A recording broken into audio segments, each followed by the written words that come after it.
Presidente desta sessão, ministro Ricardo Lewandowski, presidente do Congresso Nacional, senador Renan Calheiros, senhoras senadoras, senhores senadores, amigos e amigas do meu querido estado do Pará, que nos veem pela TV Senado e nos ouve pela Rádio Senado. Ao longo dos últimos meses, tivemos a oportunidade de analisar os fundamentos das acusações que pesam sobre a presidente afastada Dilma.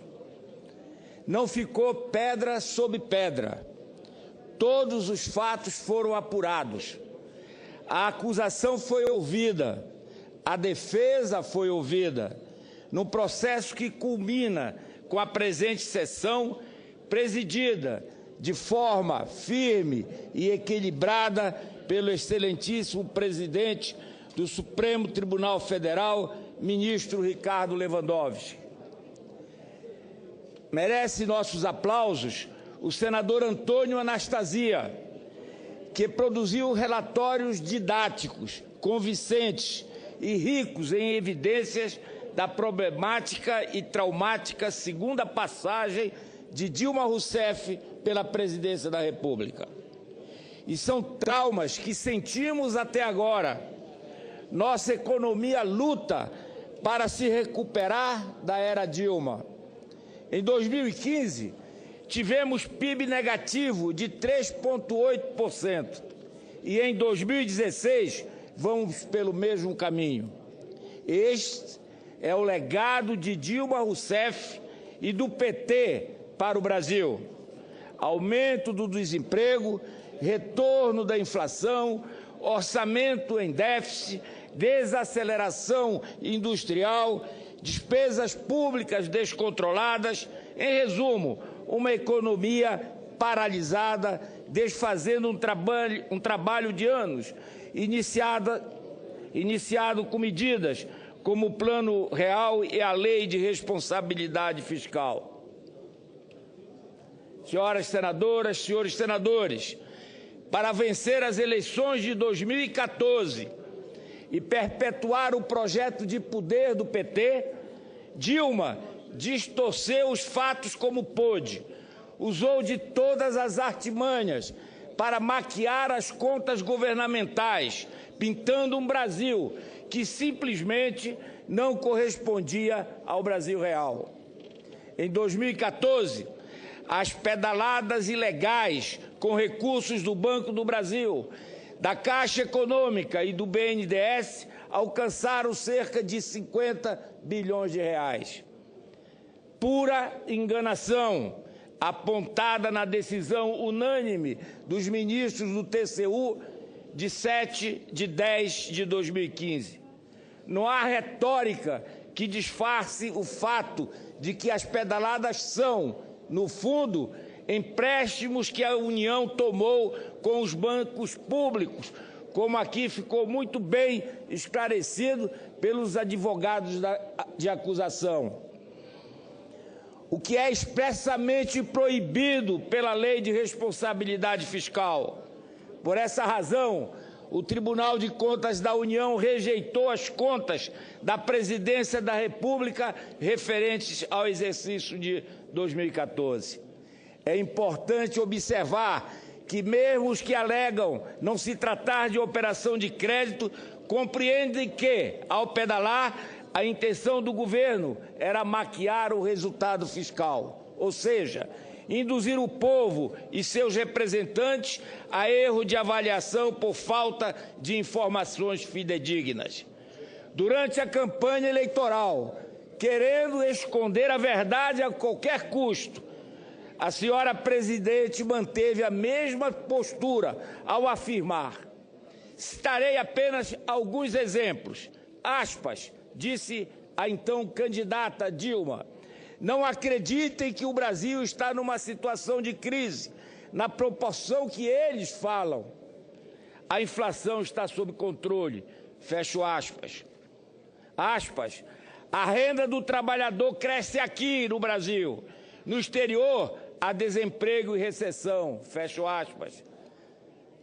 Disse ela também, aspas, somos um dos poucos grandes países a apresentar superávit primário, fecho aspas. Aspas, tem coisas que eu não concordo, como mexer nos direitos do trabalhador, e não abro mão nem que a vaca tussa, fecho aspas. Neste caso, a vaca tossiu, porque logo no início do seu governo, ela cortou 18 bilhões de reais de incentivo aos trabalhadores, no seguro-defeso, seguro-desemprego, auxílio-doença. A tática surtiu efeito.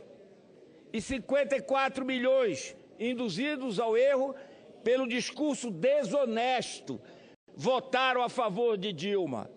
Foi por uma margem muito pequena, mas a reeleição foi alcançada e o poder petista preservado. As práticas de 2014 se mantiveram em 2015, mas, como mentira tem perna curta, as escandalosas pedaladas foram descobertas e trazidas a público. E, como didaticamente demonstrado nos relatórios do senador Antônio Anastasia, elas configuram, sim, crime de responsabilidade da presidente, assim como a edição de 3 decretos de crédito suplementar, sem a devida autorização deste parlamento, como exige a lei.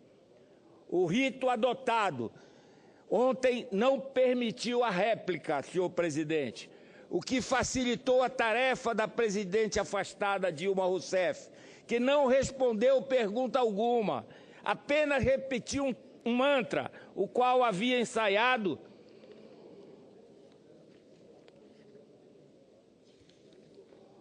Por isso, aproveito esse momento para repetir as perguntas que a presidente Dilma deixou de responder. 1. Presidente, durante a campanha eleitoral de 2014, a senhora não sabia da grave situação da economia nacional? Segunda, a senhora não teve noção de que tomaria, logo após a eleição, as medidas que na campanha atribuía ao seu adversário? 3. Respondendo ao senador Regufe, Vossa Excelência disse, aspas, eu não assino decretos para os quais eu não tenho a certeza de que as áreas técnicas que asseguram o funcionamento do governo não deram, de forma clara, de forma explícita, sua concordância. No entanto, senadora Simone Tebet, em 2006, como chefe da Casa Civil e presidente do Conselho de Administração da Petrobras, a presidente Dilma votou favoravelmente a compra de 50% da polêmica refinaria de Pasadena.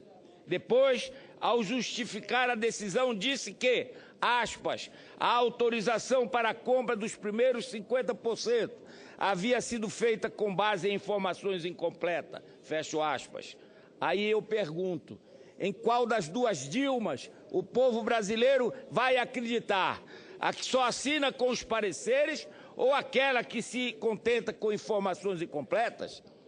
Senhoras senadoras e senhores senadores, economia é credibilidade. Sem credibilidade não há investimento, não há confiança, não há crescimento. Hoje é um dia histórico, senhor presidente e ministro Lewandowski, que marca o início de um período de recuperação do país. O Brasil vinha passando por uma gravíssima crise de credibilidade, pois ninguém mais acreditava que o governo Dilma tinha quaisquer condições de retirar o Brasil da crise em que o próprio PT o colocou. É um momento de transição, fim de uma era, início de outra.